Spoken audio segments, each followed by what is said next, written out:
Then a single, low drone sound fades in. Imagine you're walking through the Scottish Highlands. It's August. The air is cold. The sky is turning orange as the sun sets behind the hills. You're just a 20-something kid, finishing your shift at a hotel, out for a bike ride with your friend. And then you see it, hovering, completely still, completely silent. A massive, diamond-shaped object in the sky. Not a plane, not a helicopter, nothing you've ever seen in your life. You grab your camera and you start shooting. 6 photographs. You take 6 photographs of this thing. And those 6 photos? They become the most classified, most analyzed, most hidden UFO images in the history of the British government. For 32 years, the government said those photos didn't exist. For 32 years, the witnesses were silenced. For 32 years, a retired RAF officer kept a secret that could have changed everything. This is the story of the Calvine UFO photo, the photo that experts call the best UFO photograph ever taken, and the story of why you almost never got to see it. Section 2. The night it happened. Zoom into Perthshire, then Calvine. Atmospheric countryside B-roll. August 4th, 1990. Calvine, Scotland. Calvine is not a town.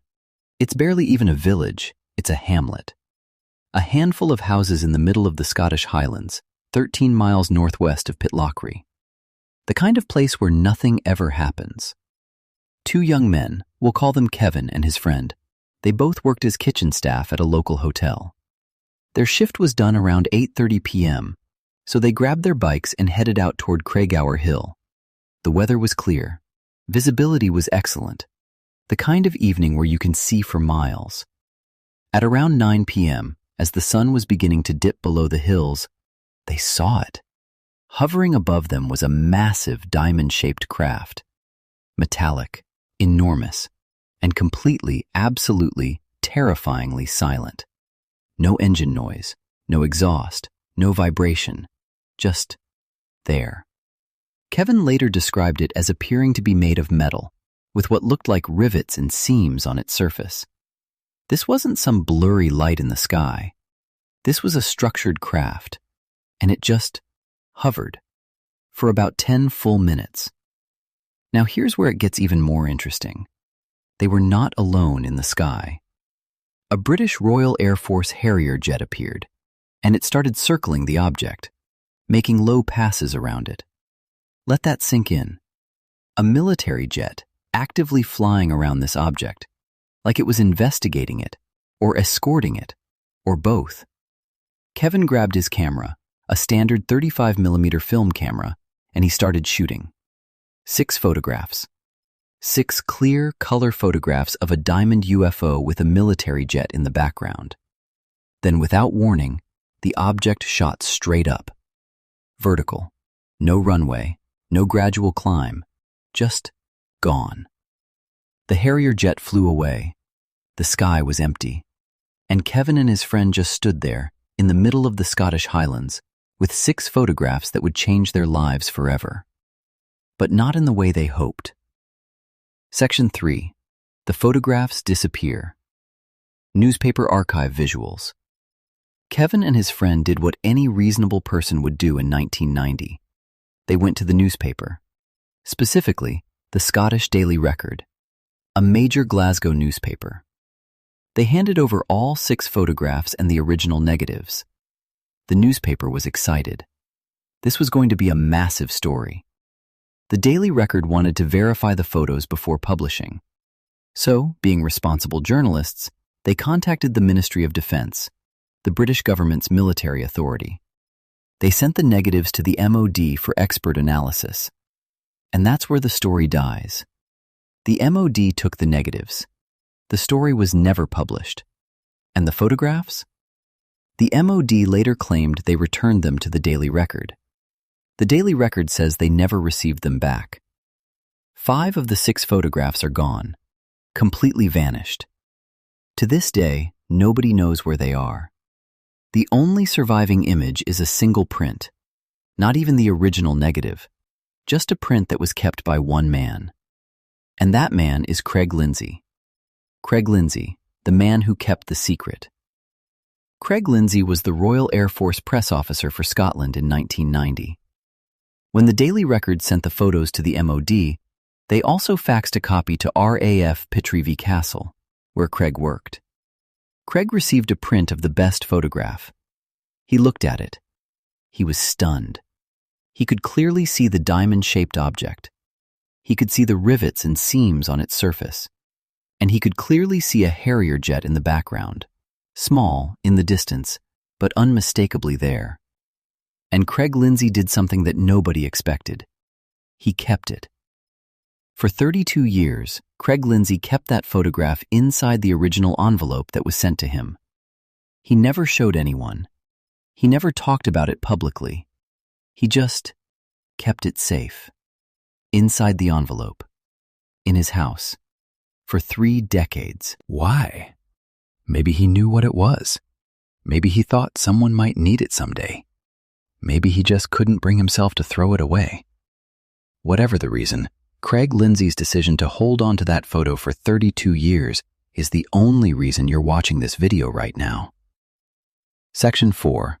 The government's reaction. Here's what we know the British government actually did after receiving those photographs. And this is where it gets uncomfortable. The MOD's analysis.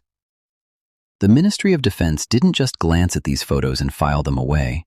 They sent them to their best analysts, including a specialist RAF photo analysis agency and the Defense Intelligence Staff, specifically a branch called DI-55 that dealt with advanced aerospace technology.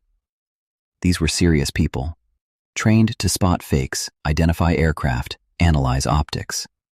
Their conclusion after analysis? They could not identify the object. They found no evidence of a hoax. A government briefing was prepared for ministers in Margaret Thatcher's own cabinet, in case the story broke in the press and they needed to answer questions.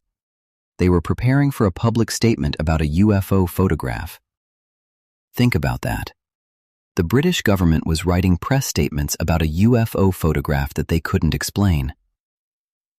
And then, here's the most jaw-dropping detail. They printed a poster-sized version of the best Calvine photograph and displayed it on the wall of the MOD offices. The MOD, the Ministry of Defense, the British government's military authority, hung a UFO photograph on their wall, not as a joke, not as decoration, as something they were studying, something they found extraordinary. Former MOD UFO investigator Nick Pope, the man whose job it literally was to investigate UFO reports from 1991 to 1994, he saw this photograph. He worked in the building where it was displayed.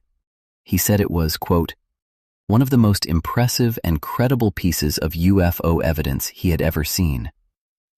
The D notice. Question. Remember the newspaper that was going to publish the story? The Daily Record? Investigators later discovered something interesting about the editor at the time, a man named Endell Laird. Endell Laird was a member of the MOD's D-Notice Committee. A D-Notice is a government tool, an official request to news organizations to suppress a story on national security grounds. Was a D-Notice served on the Daily Record to kill the Calvine story? Is absolutely Nobody has confirmed and it. As with the previous Nobody has releases, denied contains it. a huge mixture The story was of never material published. that will be of great That's all we interest know. to anyone fascinated with UFOs. Section 5. It's a mixed The Men bag. in Black As moment. ever, there are Now I want to tell you something that doesn't get talked about enough in this case. Something that happened to the witnesses.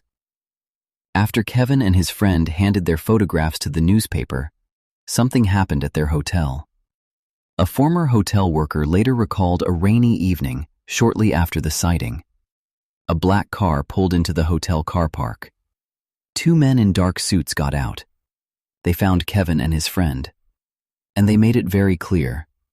This story was not going to come out. The witnesses were reportedly left visibly shaken after this encounter. And then, they disappeared from public life. The two young men who took the most important UFO photographs in British history? They never spoke publicly about it again. Kevin Russell, the name written on the back of the photograph, investigators searched worldwide. They contacted over 400 people with that name trying to find him. A former co-worker eventually provided a photo of someone who matched, who had worked at a hotel in Pitlochry in 1990. But Kevin himself never came forward, never gave an interview, never told his side of the story. To this day, the identities of the two witnesses are not officially confirmed. And the remaining 5 original photographs? Still missing. Classified until the year 2072. That's not a typo. The British government has classified the remaining Calvine UFO files until 2072. Most of us watching this video will not be alive to see what's in those files. Section 6. The Rediscovery. Fast forward to the 2000s. A British journalist named Dr. David Clarke begins digging into declassified MOD UFO files released by the National Archives. And he finds fragments, documents referencing the Calvine photographs, mentions of analysis, references to the briefing prepared for Thatcher's ministers. But no photographs, just documents saying the photographs existed. Clarke spends years investigating. He interviews everyone he can find. He hits dead ends everywhere. And then, in 2021, he finds Craig Lindsay, the retired RAF press officer, the man who kept the photo in an envelope for 32 years, the moment everything changed. Clarke travels to meet Lindsay in person, and Lindsay shows him something. He carefully pulls out an original print of one of the Calvine photographs, still in the original envelope from 1990. Lindsay won't let Clarke touch it. He holds it facing outward, careful not to reveal the name written in red ink on the back. He's protective of it, like it's something precious and dangerous at the same time.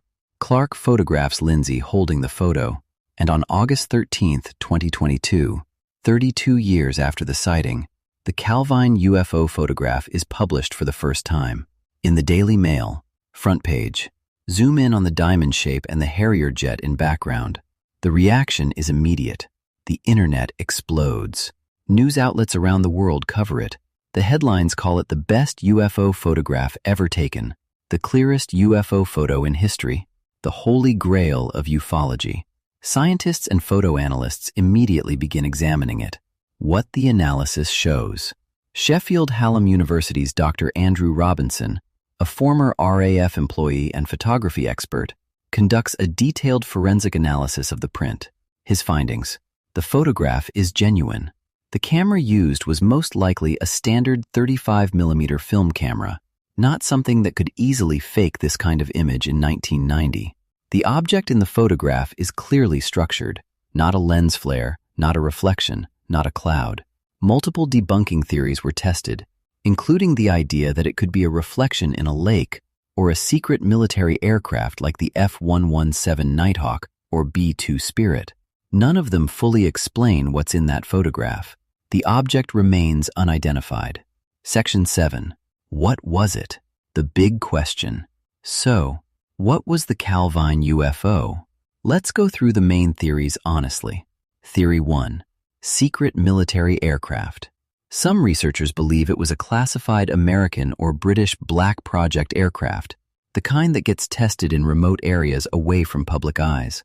Dr. David Clarke himself eventually came to believe this was the most likely explanation. The presence of the Harrier jet could mean British military was monitoring or escorting a classified American test aircraft. The government secrecy would make perfect sense in this scenario. You don't want anyone knowing about your secret plane. But here's the problem with this theory: the craft's behavior. It hovered completely still for 10 minutes. No known aircraft in 1990 could do that silently. And then it shot straight up vertically at extraordinary speed. No Black Project from 1990 matches that description. Theory 2. Alien spacecraft.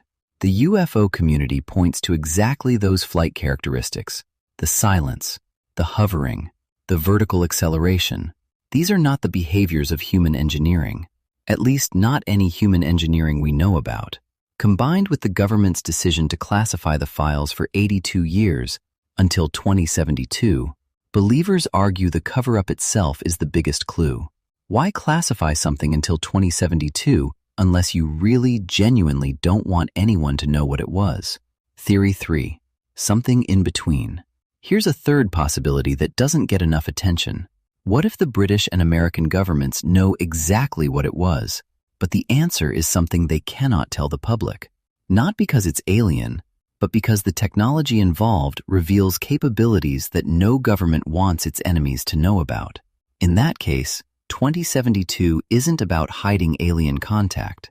It's about protecting military secrets that are still relevant, or will be relevant, decades from now. I don't have the answer. Nobody does.